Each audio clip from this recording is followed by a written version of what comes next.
Happy Thursday, ladies and gentlemen. We're ready for Ask the Theologian. I'm Randy White, and we take your biblical, theological, worldview questions. We'll question the assumptions. We'll put a smile on. We'll go into the Word and try to rightly divide the Word, following our biblical instruction to do so, and see if we can come up with something good. Delight to have you here. On Thursdays, we study the book of Ezekiel, and we'll do that tonight at 7 p.m. Mountain Time, and we'll look forward to all of that. Always a little fun to stop and study the Word. Let me tell you about, I don't have a show and tell copy here, I should, but there you go, right there. The Handbook of Biblical Chronology. We've had this on sale before, but never for this absolutely great and wonderful price. Let me see if I can get us there. And this, look, it's $14.97. That's half price right now. And it's a handbook of biblical chronology. Got all sorts of good stuff in it. And I got 21 copies for $14.97, half price, regular $29.95, and you might want to get one of those. If you like chronology, I tell you what I like especially about the book is the first half of the book. The second half of the book is worth $14.97, but the first half of the book is worth $29.95. And it's kind of a history of chronology. Like, how did mankind start counting days and months and weeks and years and all that kind of stuff? And it puts aside some myths about, even about the Jewish authors, the Jewish people who had a lunar calendar. It tells us they absolutely, totally understood a 365 and a quarter day year. And I think that you ought to check that out.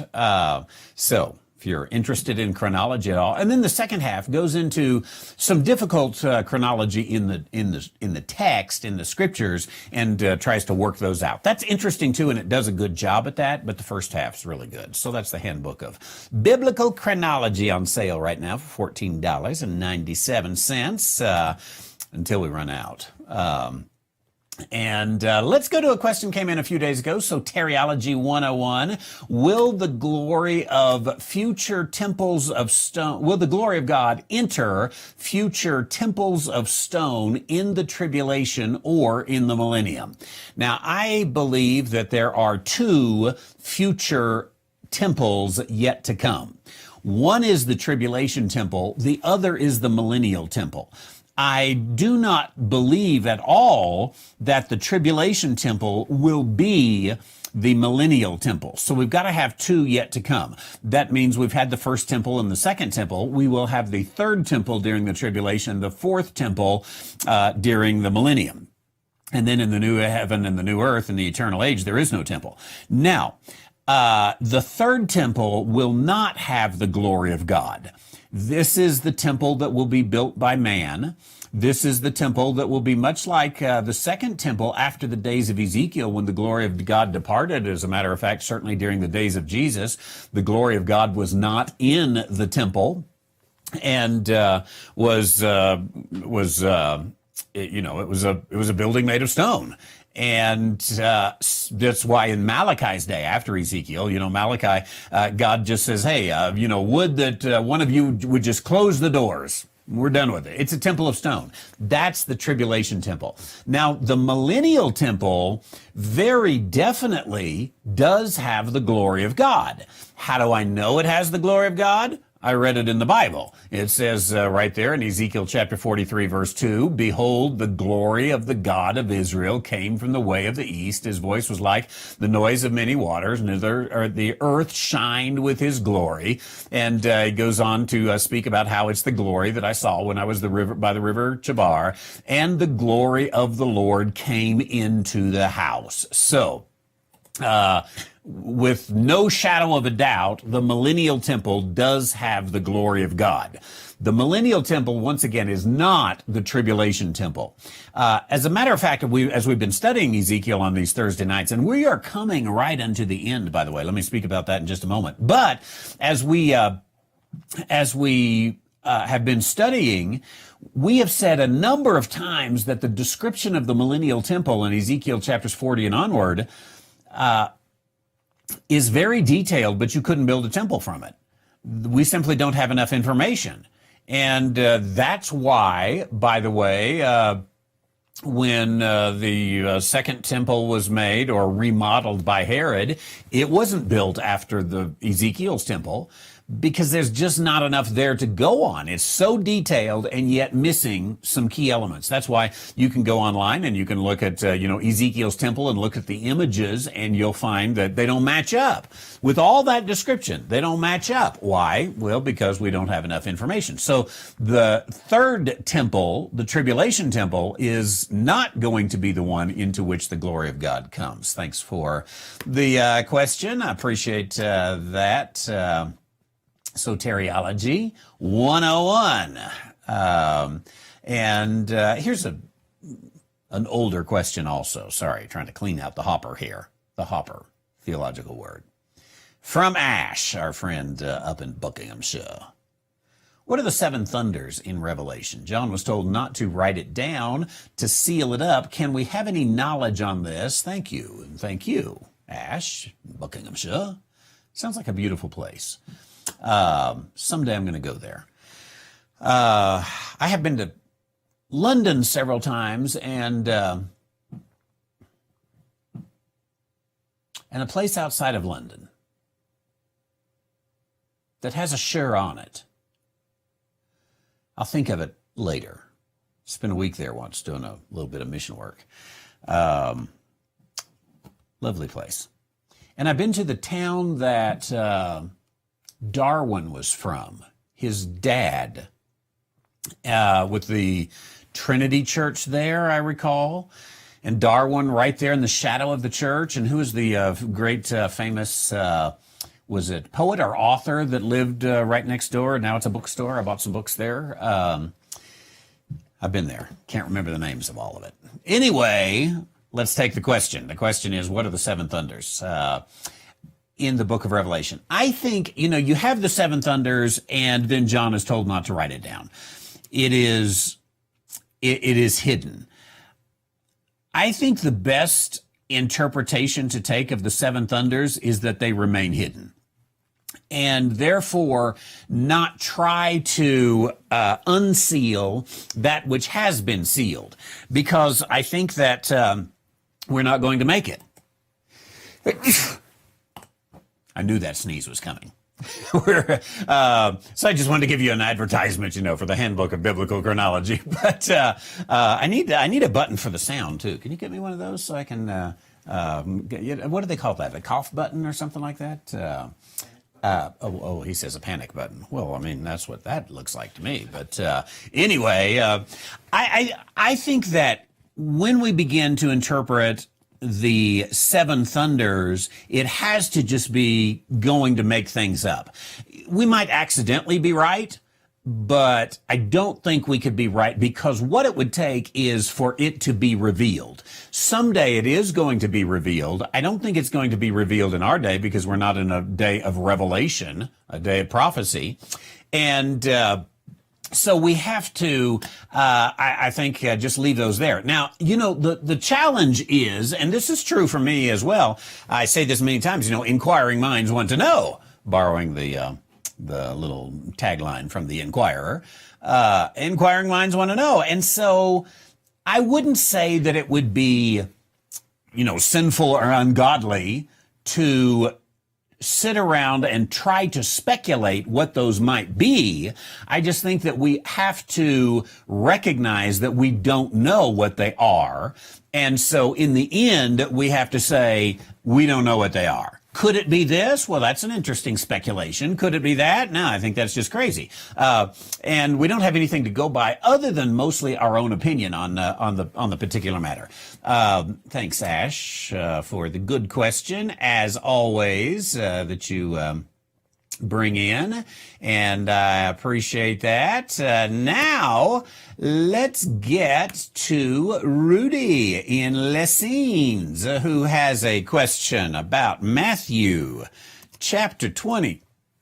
And verse 16, along with 22:14, could you explain the conclusions of these parables? Let's try it and see.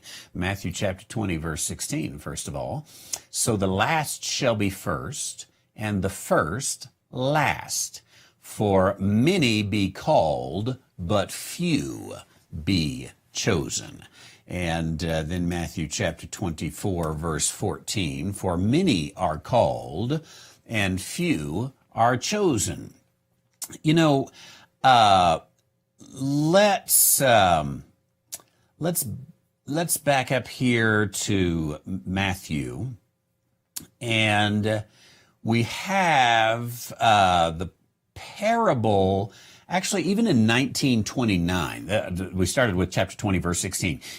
I was going back to the beginning of the parable, which is chapter 20, verse 1, but look at 19, verse 30, where it says, many that are first shall be last, and the last shall be first. Now here, he's talking about in the regeneration, when the Son of Man shall sit on his throne in his glory.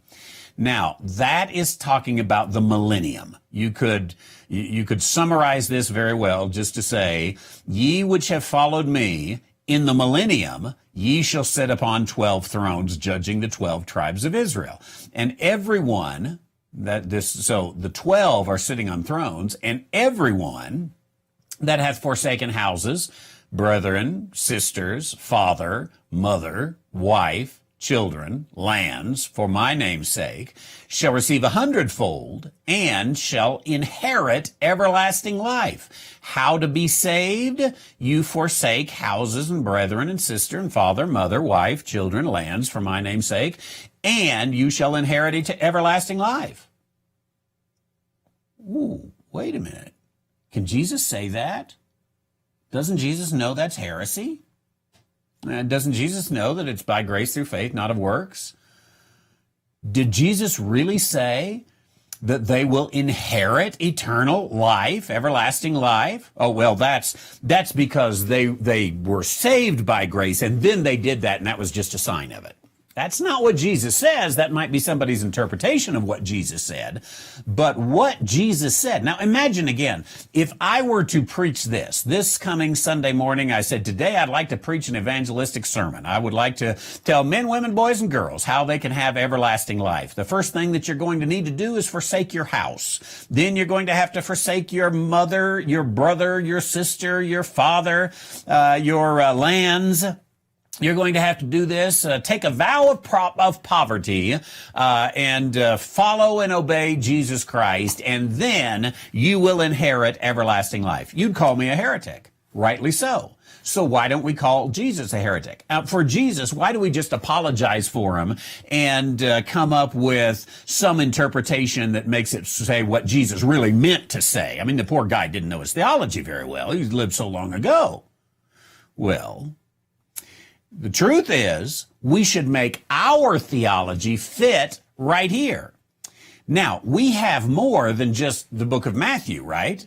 And Matthew is before the death, burial, and resurrection of Jesus Christ, and before Saul of Tarsus and the revelation that was given of the dispensation of God to me, for you, Paul says in Ephesians chapter 3, verse 2, I believe it is.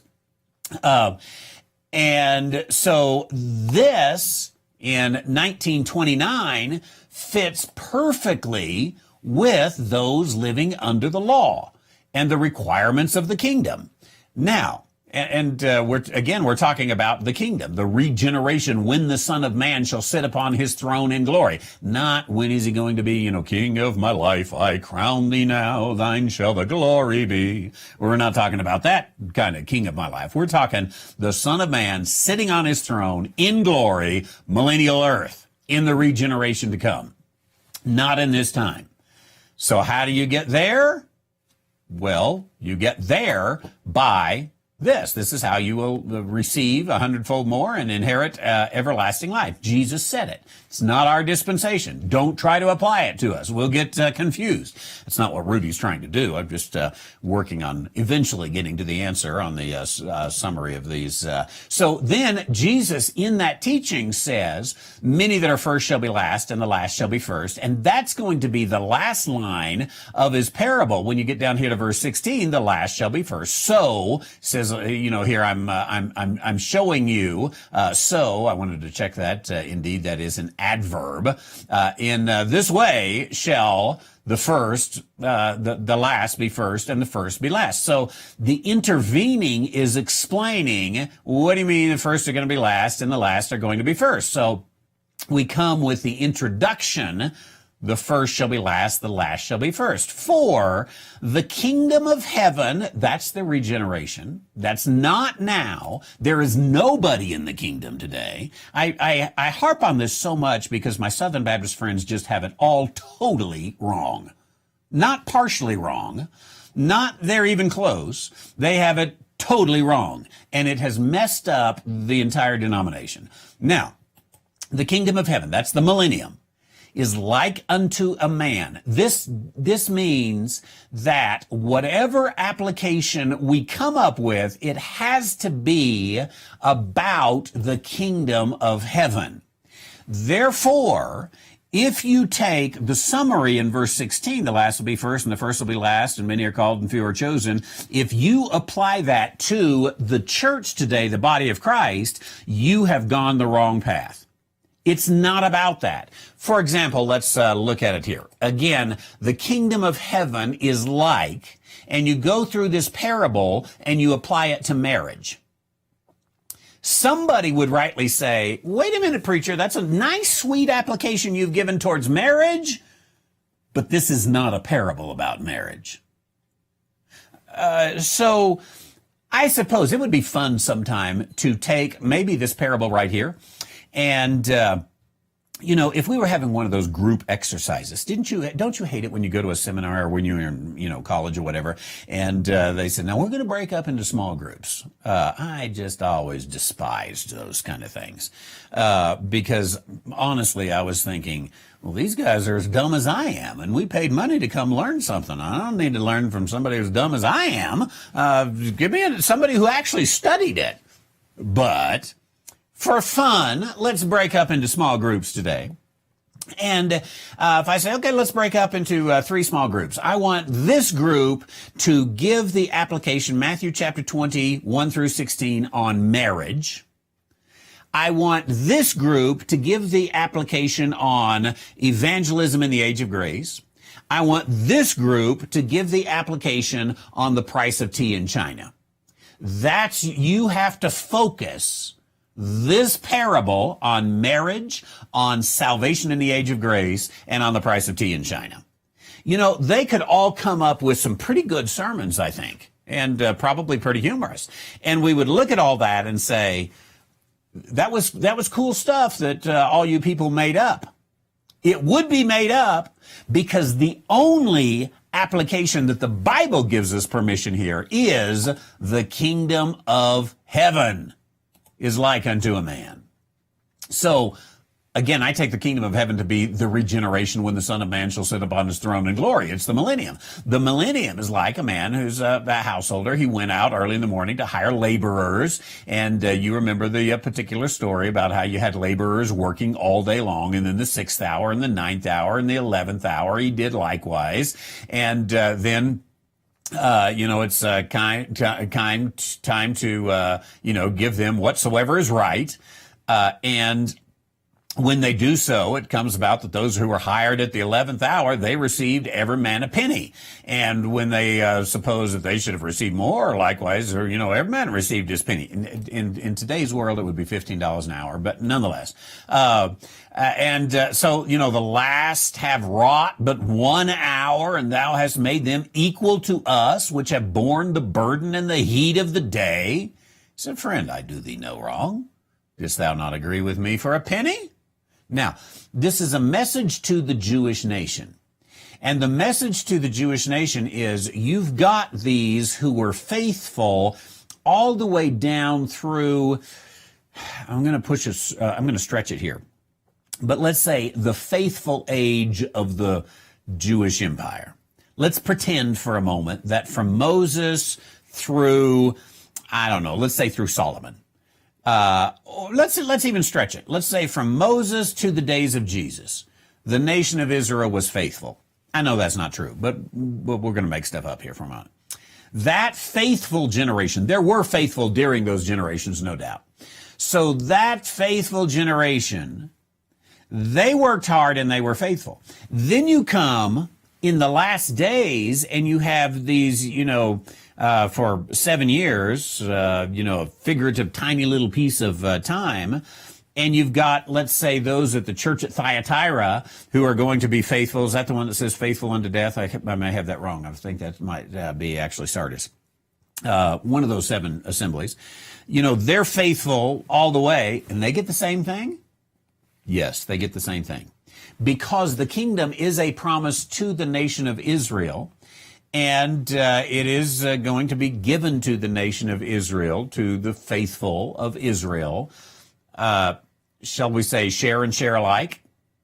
And that's how it's going to come. Now, this is how, if you apply it, let's say we had a 4th group over here after the price of tea in China. We have a 4th group that's going to apply it to economics today.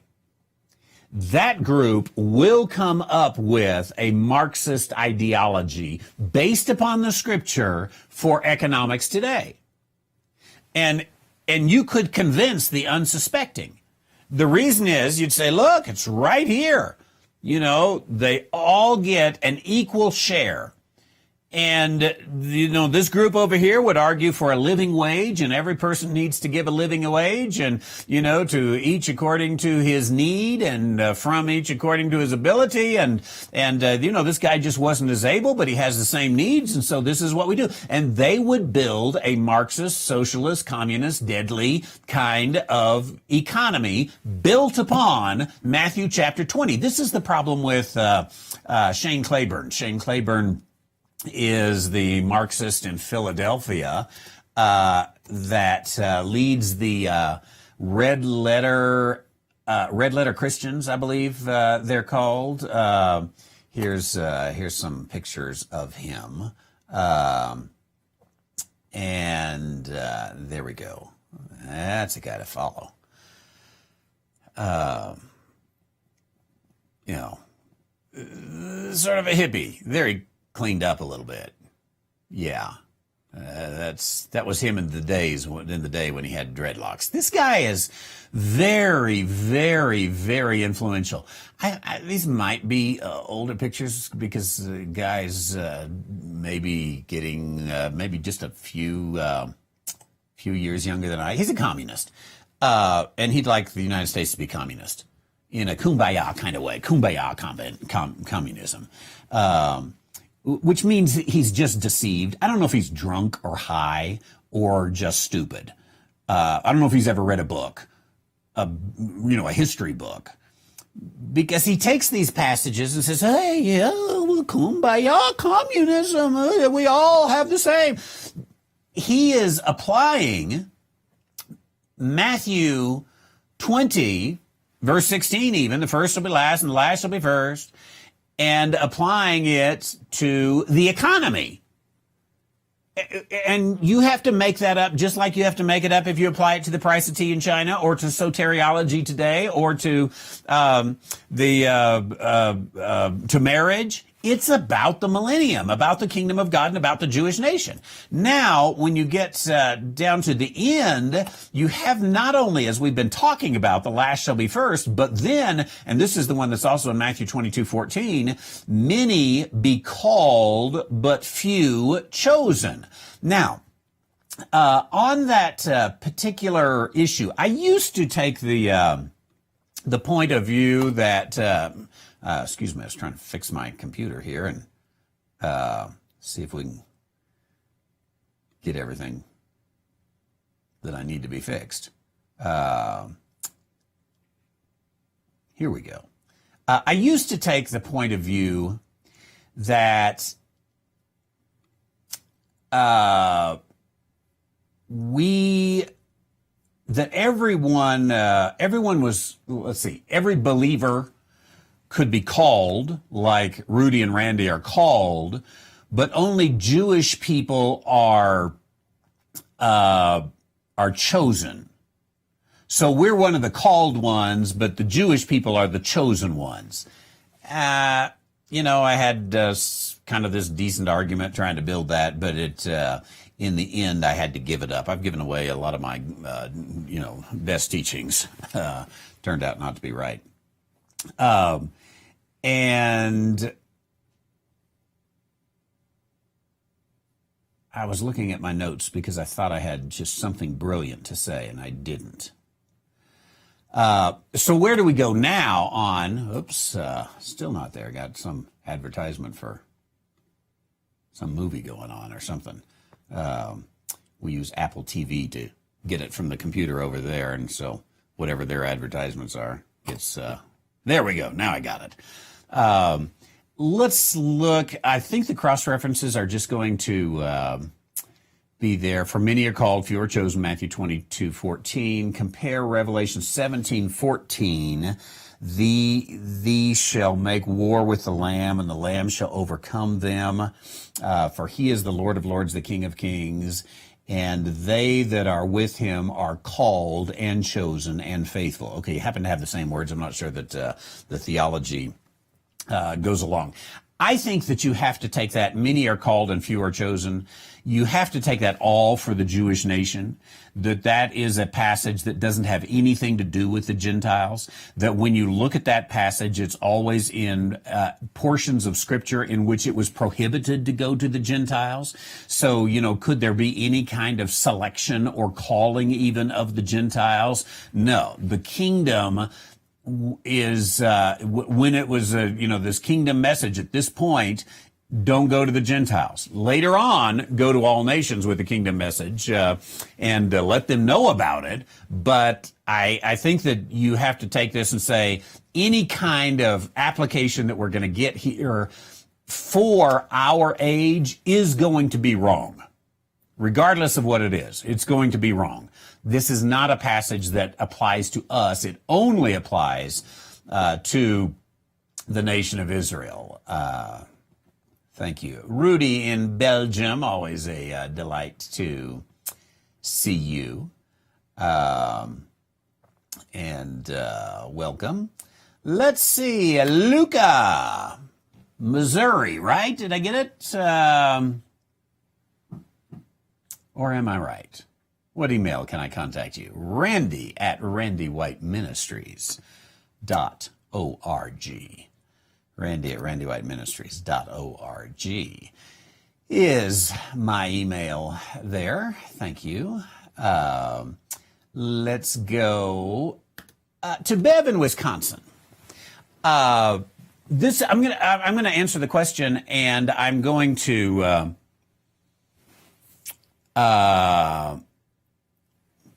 reveal a few things. One of them might be my ignorance, but I am going to reveal a few things.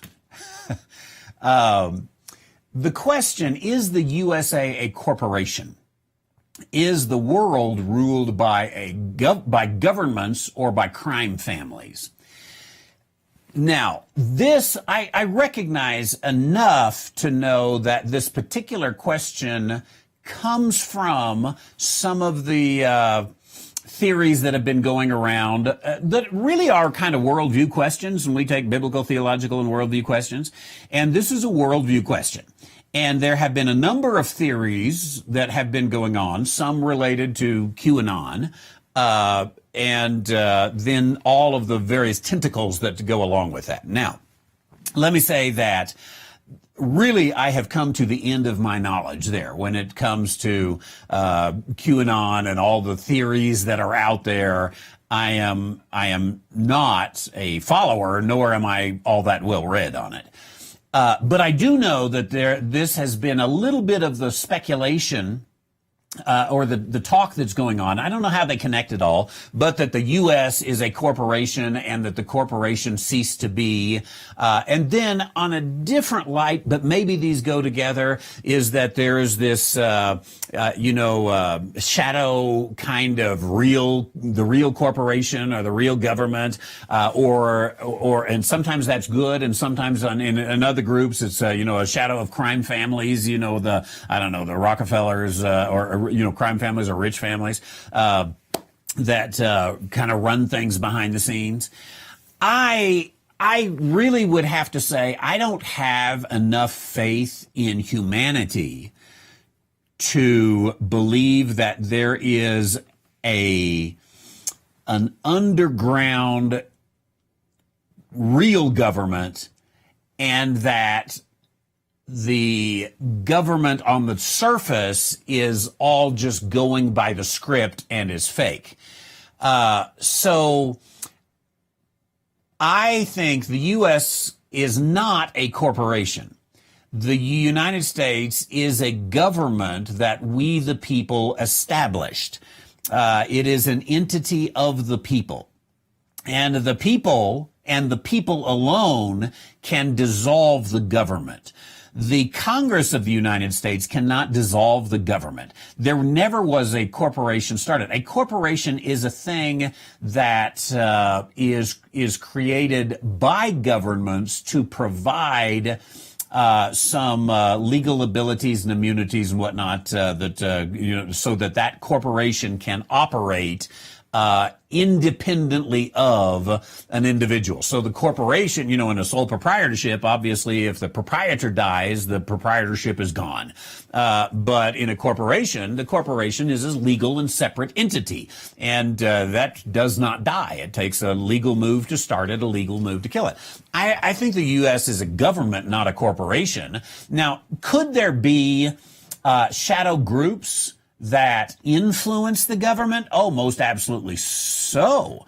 Could there even be shadow groups of crime families or shadow groups of, the Skull and Bone Society or whatever that's out there that has great influence always behind the scenes? Yeah, absolutely. Not only could there have been, there almost always has been, and I would say is certainly today. But if you get a guy, like a Donald Trump, who doesn't care what anyone thinks, and he's not going to follow, just because you're big and have influence.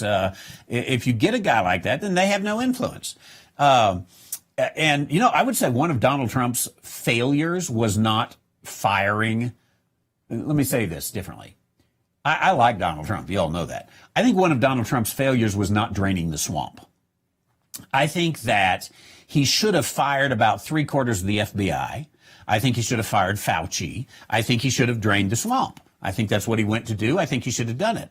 The swamp is a bureaucracy that has unbelievable control over government, because they know you just have to wait it out. And they're career politicians, career bureaucrats, and they really do have a great, great, great deal of influence. I would be a fan of limiting tenure of bureaucratic jobs. And I know you'd have to pay more because that job's going to end in, say, 12 years, but I'd be a fan of it. I think Dr. Fauci should have quit working in 1980. That would have been, I think, if memory serves me correctly, that would have been his 12-year mark.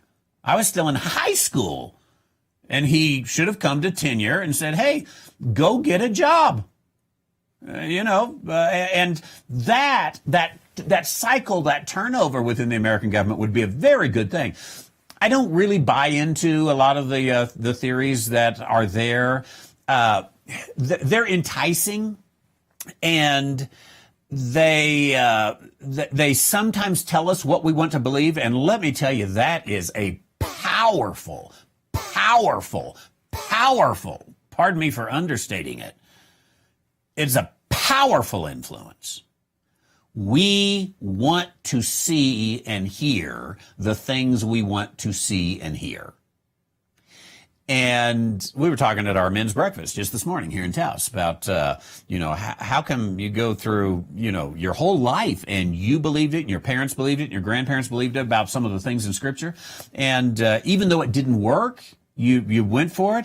Well, it's because, we want to believe that which we have been raised in was right. And it's so difficult to overcome these things. Just, a powerfully difficult kind of thing. So I think on some of these theories, it's what we wanted to hear. We don't like Fauci because, as Keith says here, he's the highest paid bureaucrat in the federal government, makes over $400,000 annually in his government job. And so, if there's some hint that, somehow Fauci's going to be fired, we'll go with it. And we can go all the way to the end with that thing, even though there's no degree of reality to it, because we wanted to hear it. Should we start a petition? Fire Fauci. The Fire Fauci petition. Yeah, even if he's good, he's not. But even if he's good, who cares? He's been doing it a lifetime. We got to have some new thought, some new blood in there. Fire Fauci. But is the USA a corporation? I don't think so. I disregard that worldview. I think the USA is a government, not a corporation. Let's go to a question from Russell. I think this is fresh from today, Matthew chapter 24, verses 1 and 2. And the question, was this fulfilled during the dispensation of grace at, for example, 70 A.D.? Let's see. Jesus went out and departed from the temple. His disciples came to him for to show him the buildings of the temple. Jesus said, "See ye not all these things? Verily I say unto you, there shall not be left here one stone upon another that shall not be thrown down." Now, I am going to say, yes, it was fulfilled at 70 A.D., and then I'm going to describe or define how in the world can you have a prophecy being fulfilled in the age of grace. Because this is one of those little question the assumptions thing that I can smell going on in Russell's mind. That says, hey, wait a minute. The age of grace is not a prophetic age, but this was filled in 70 A.D., and by any stretch of the imagination, by 70 A.D., you had the age of grace. So Matthew 24, 1 through 2 was fulfilled during the age of grace.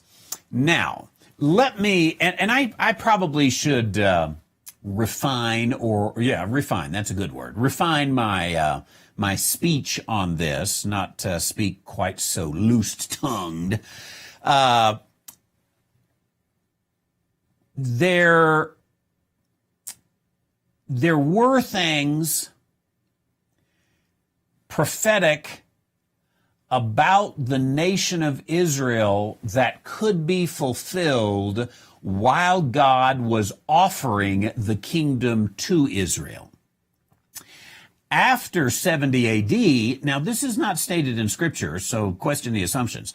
After 70 A.D., God was not offering the kingdom. So after 70 A.D., there is no overlap. It's in that transition or overlap. I got too many things on the other side of the desk, so I can't show you my poster.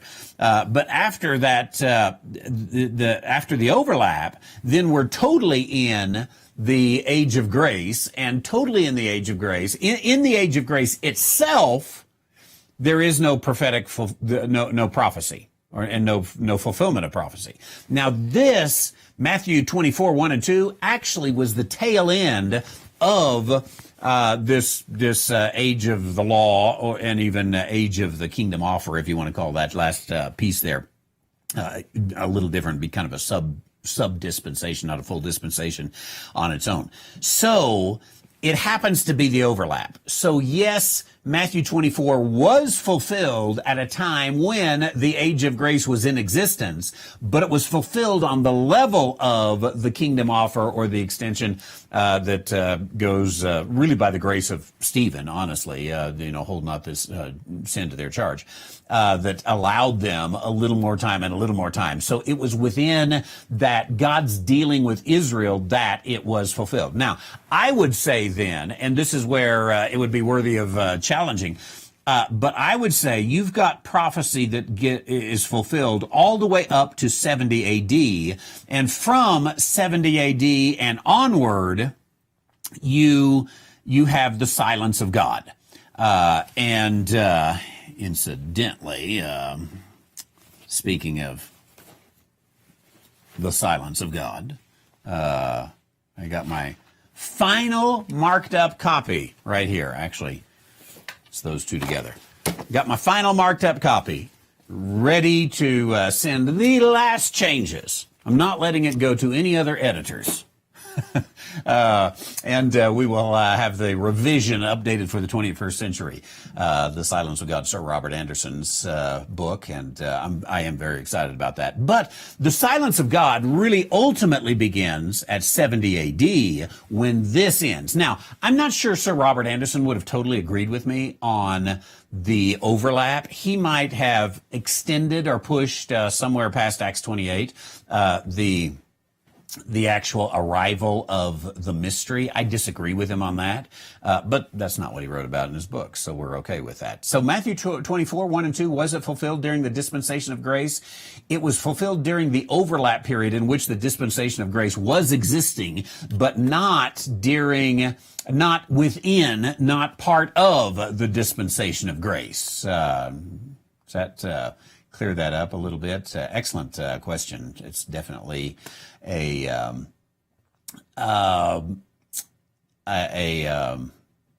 question the assumptions kind of question. If I'm reading your mind right, I'm a mind reader. Randy the Magnificent. I'm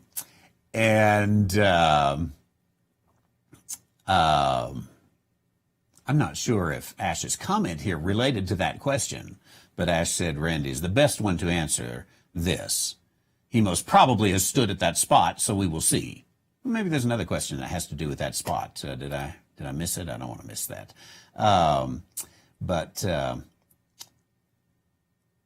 Thank you there. Let's go to Ives down in the Philippines. Does donating sex cells to a childless woman or women for artificial insemination purposes, is that considered fornication? Ives, Ives, I would love to know. Here's the question. We got a second part of that question too. Have you heard about the 3-parent baby? What's your view about it? Ives often has, shall we say, ethical questions from the Philippines. I'd like to know your profession, Ives. If you don't mind, send me an email, sometimes because it's past midnight. Ives gets his questions in, and then he goes to bed and catches it on the rebound. But Randy at randywhiteministries.org. Ives, send me an email. Let me know your profession. It's interesting, the very good ethical questions that you bring about. So, the sperm donation to a childless woman for artificial insemination purposes, is that considered fornication? I would say, I'm going to give the off-the-cuff answer, that it is not fornication. I think fornication actually involves much more of the union of the man with the woman. Is it right or ethical, I think, goes beyond that question. In that particular regard there. And you almost get into a pretty slippery slope real quickly on this particular issue, because all of a sudden then it does become a selection kind of issue. And so then you begin the selection of what kind of man do I want? And then eventually you get the selection of, well, wait a minute here. If I'm making a baby, a test tube baby, remember back in the United Kingdom, wasn't it? Had the first test tube baby back in the 80s.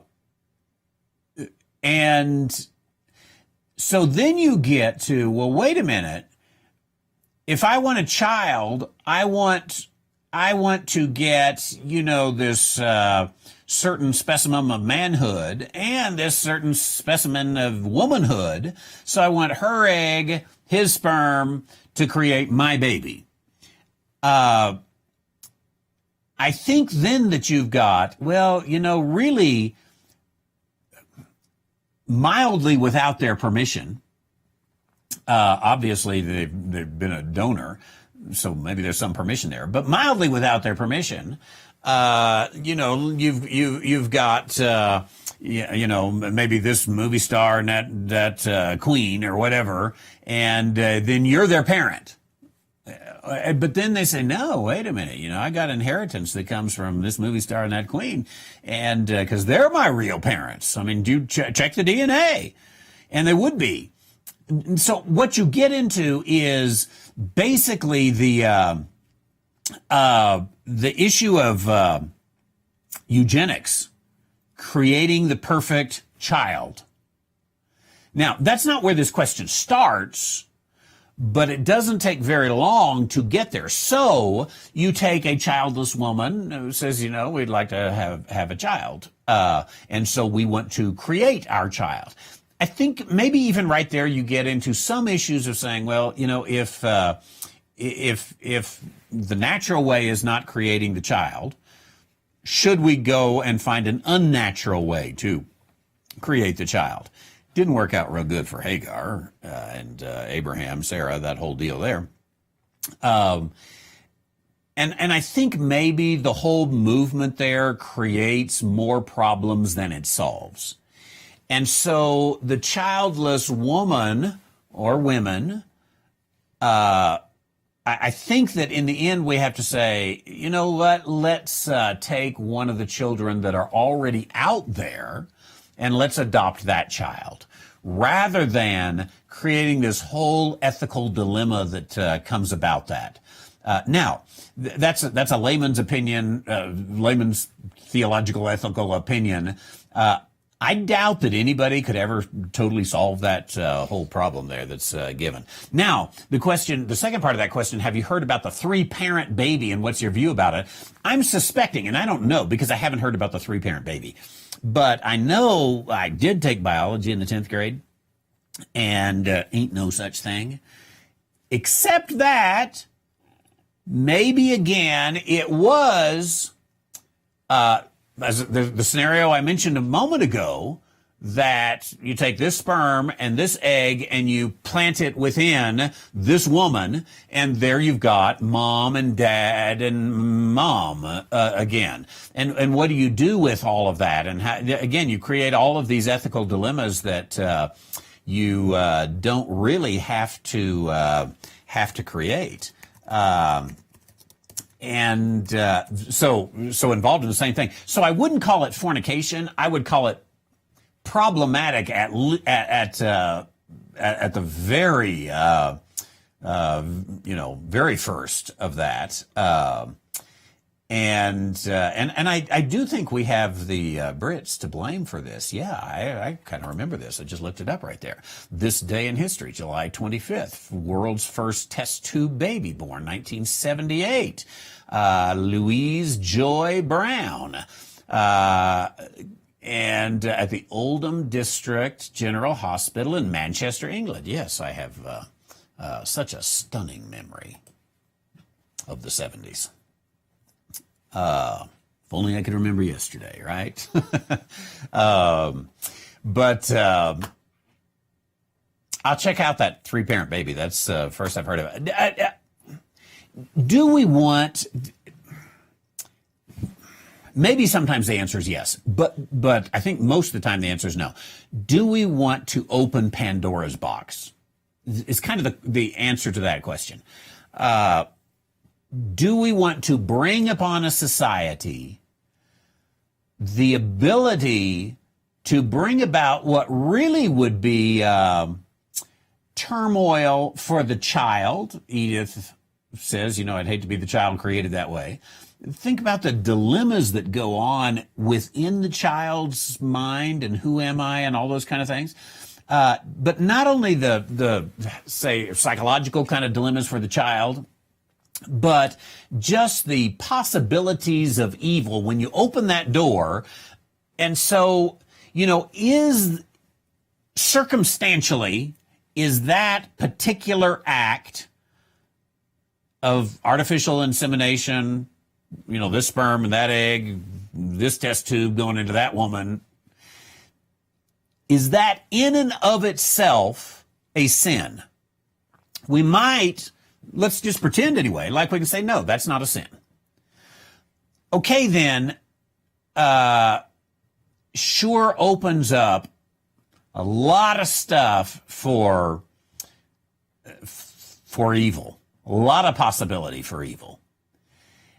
And next thing you know, we see that this child, has brown hair, and the government has said we have a quote on that. We were only looking for blonde hair. I guess it'd be the opposite now. So this child's got to be aborted, and we got to do it again. You just open up that evil in society. And, I kind of think the same way slightly about even, say, marijuana legalization. In our state, it has just recently been legalized. Not that it wasn't everywhere you looked and smell it all the time anyway, and nobody ever went to jail for it or had a fine for it. But, now it's on the surface legal. It'll take care of all the state's problems. So the politicians told us. Oh, they're smoking something. Okay, let's pretend morally there's absolutely no problem. If you want to smoke it, smoke it. But it brings so much potential for evil in our society. It doesn't bring anything good into our society. Do we want to do it? Do we want to introduce that to our society? I think parents used to, this probably back in the 50s, but the argument was lingering in the 70s. Do we want a TV in our house? Just brings in all that garbage. Is that what we want for our children? And, it's not that, watching, Happy Days on TV or The Rifleman was in and of itself an evil thing, bringing in evil in society. They just, remember the old fundamentalist preachers used to call HBO hell's box office. Man, they could weave a sermon on that. You got that HBO, that hell's box office in your house. You're just opening up a portal to hell. Well, they had a point. So is the TV unethical? No.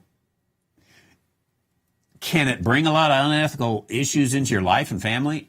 Yeah, it can. So therein, I think, lies the problem in the particular question that Ives has. So I appreciate your question, Ives. Look forward to hearing from you on email, randy@randywhiteministries.org. Tell me a little bit about who you are, what your job is. Maybe the chief ethicist for the San Fernando State University. Or maybe just a guy that thinks about these things.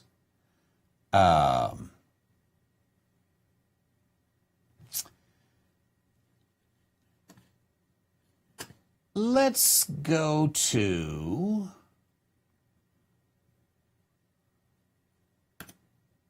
Dear William, Elisa Viejo.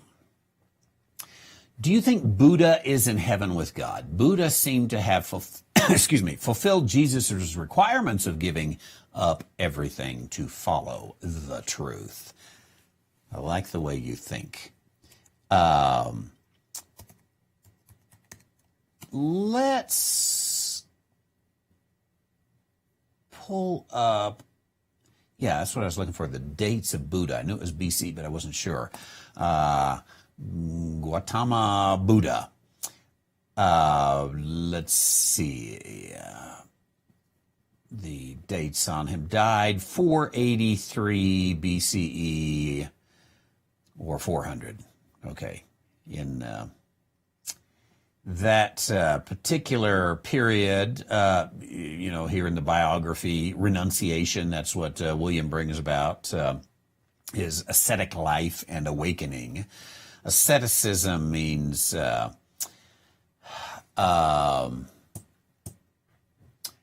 ignore most things in the world and get some value off contemplating African violets. That's my own definition. So goes down through some of the things that are here, some of his teachings, critiques, all of that kind of stuff that goes on. And we won't read through all that, but nonetheless. So what you've got is Buddha definitely lived during the age of the law, and in and of itself, I would say that Buddha did, let's go back to Matthew chapter 23 here. No, chapter 19. Chapter 19, verse 29. Everyone that hath forsaken houses or brethren or sisters or father or mother or wife or children or lands for my name's sake shall receive 100-fold. I think the problem is going to be right here, for my name's sake. Shall receive 100-fold and shall inherit everlasting life. Really two problems. Even if it didn't say for my name's sake. That's the easy one. That's the surface one. That's probably the most solid one. So Buddha did, I suppose, I'm going by my tremendous lack of knowledge, although I pass a Buddhist monastery. We're the cutoff to a Buddhist monastery every day, and I got a Buddhist temple right over here because we got lots of fake Buddhists around here.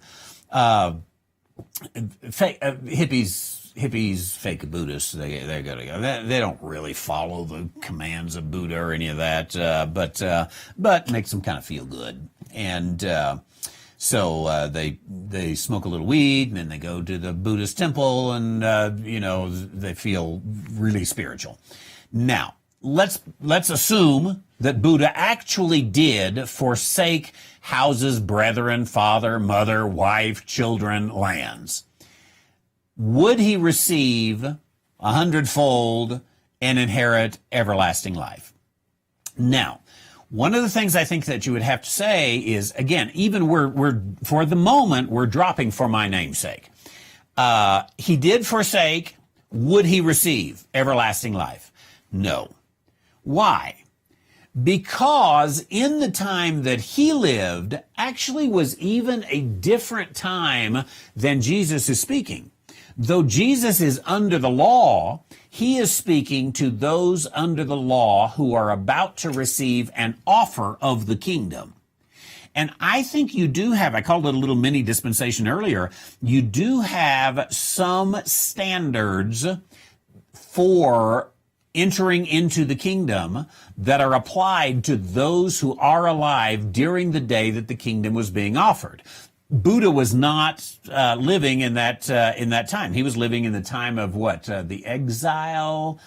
Actually, the return of the exiles. Probably. I'm guessing a little bit in my chronology. I don't know. Maybe I should order the Handbook of Biblical Chronology for $14.97.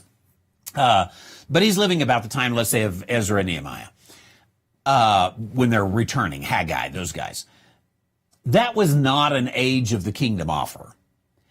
And Matthew 19 verse 29 is an age of the kingdom offer. So it's not that, hey, in a general sense, everybody of all times who leaves, just like it wouldn't do any good today. Maybe you could start a religion or something like that. But other than that, it's not going to do you any good to leave your mother and your father and your brother and your sister and your houses and lands. But in that day, a rich man couldn't enter into the kingdom of God. this is the offer that is given there. So in and of itself, I would say that's one of the reasons why Buddha is not in heaven with God. Secondly, it does say, for my name's sake. And Buddha, first of all, could not even have done it for the name of Jesus, because Jesus was 400 so years before even being born. And you can't take that which comes later. So we've got to go by the revelation that has been given in Buddha's day, which was enough to say, Buddha, you should have converted to Judaism rather than start your own religion. And your own religion has, if I recall, a whole bunch of gods. And the revelation from God says one God only. So Buddha, you cannot reject the revelation that has been given in favor of your own ascetic revelations. I'll put that in quotes for those of you who are listening to audio only. You can't do that. So no. And one other thing I would add to the question that William in Aliso Viejo on the lovely coast of California gives. I'd reword your question just a little bit. Do you think Buddha is in heaven with God? I remember that it's my position that those of that age went to Sheol and remain in Sheol. So even if he had converted to Judaism and been a part of the faithful remnant, he would be in paradise today, not in heaven with God. So, a related question, Kubax, I'm not sure where you're from, but we're glad you're here. Kubax 3, let me know where you're from. I always like to know these various locations. How could Buddha ever follow the truth when he never heard it? First of all, I would question whether or not he never heard it.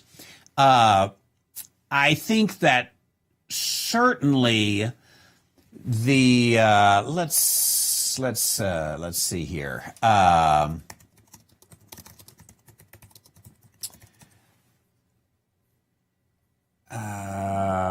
I can find a map that will show me,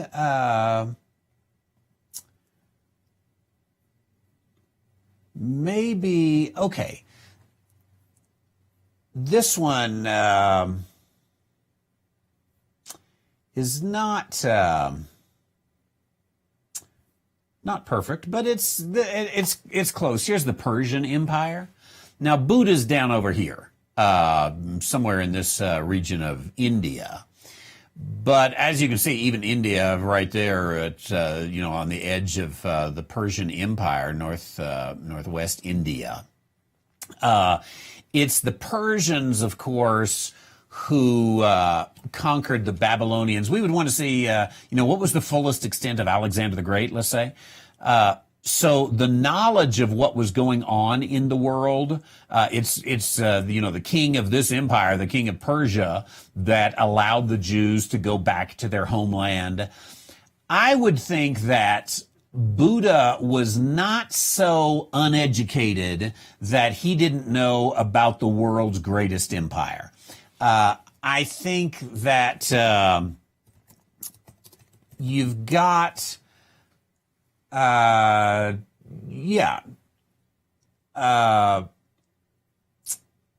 you've got no doubt.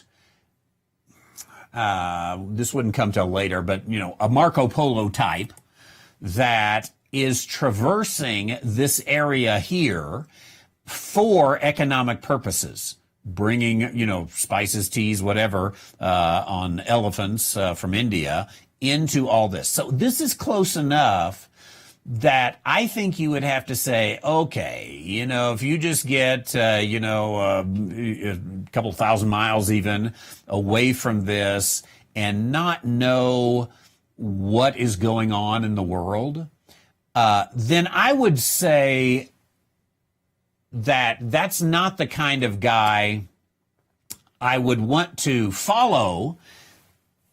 If he didn't know anything beyond his neighborhood, That's not a good, founder of a world religion, so to speak. So chances of Buddha not knowing about the God of Abraham, I would say, are slim to none. That the Abrahamic faith was very well known in Buddha's day. Alexander the Great obviously had very good knowledge. Alexander the Great, I don't know.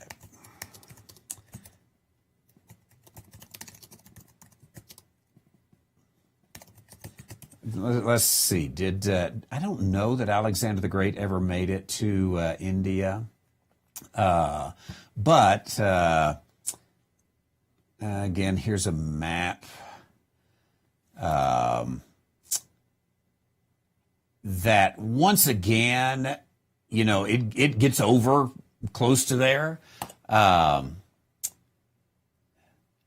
Did Buddha know about these things? I think so. So you'd have to work hard to say, how could Buddha follow the truth if he never heard it? Furthermore, I do think that Buddha knew there was a beyond. No doubt about it, because either that or he didn't believe it and he's just a huckster. Because he created a religion that was about deities, the world beyond. You gotta follow. So you can't just say, there's a world beyond, means there's a higher being. I'm going to call him Gretchen. Gretchen. Yeah, he's a redhead. That's it. Okay, I feel good now. We got the Gretchen religion. Redheaded Gretchen. Come bow down to redheaded Gretchen. You can't just make stuff up. If you know there is a world beyond, you got to travel a little bit. You got to read a little bit. You got to go a little bit. So if Buddha never heard the truth and never pursued the truth, he just made Gretchen up, then he's not worth a warm bucket of spit. Honestly. Buddha,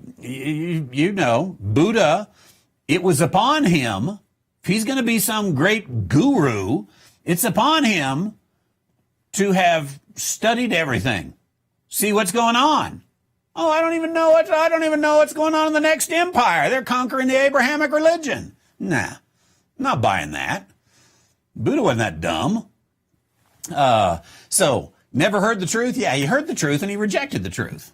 That's the truth. And I think you'd have a hard time arguing anything else on that particular issue there. Thanks, I appreciate that. Chuck the reminder. Have you read my 4-page email? You need me to resend it? Won't take you 5 minutes. I got to get back to Michael's question. Let me finish. I don't read emails on Thursdays. Wednesdays and Thursdays, I don't do email. So I'll get into it in the morning, but I do still have it. But go ahead and send it again. Put it back to the top of the list there. That reminds me, I'm going to be out tomorrow. So no broadcast tomorrow. Sorry about that. We will broadcast tonight. That's the good news, but I will be out tomorrow. Michael does say Buddha certainly never heard the gospel of grace. And I would agree with that because the gospel of grace didn't exist at that point. You're exactly right. But he could have heard the vast majority of the Old Testament, certainly the Torah. Could have had by that point, not the gospel of grace, nor even the gospel of the kingdom, because the kingdom wasn't being offered. Excellent. I appreciate all of that. I'm out of time here, and it happens, doesn't it? It's been fun to be with you today and talk a little bit about biblical, theological, and worldview issues. I said I was going to mention earlier, and then I got away and forgot. So tonight is Ezekiel. And we are we're not going to finish tonight. But we're almost done with Ezekiel. And we're almost done with First and Second Thessalonians. This Sunday, I'm going to have the color-coded version of First and Second Thessalonians, and I'm looking forward to that. So I got some new series to start. So I would love to have some suggestions on what you would like to go. I go mainly with, as you all know, preaching Bible verses, teaching Bible verses, verse by verse, but not always. And sometimes I'll take some smaller series in between. Verse by verse Bible teachings are bread and butter, but sometimes there's a doctrinal issue we need to cover, and so I'll go through that, or even a historical issue we need to cover. So if you got an idea, send it my way. You can, put it in the RWM Connect, or you can send it to Randy at randywhiteministries.org. And I make no guarantees, but I do like to hear from time to time what's going on there. I almost certainly, but I don't know if I will go Thursday nights, or I'll almost certainly pick up a new Pauline epistle so that I can finish those, because I've got a lot of Pauline epistles I haven't looked at.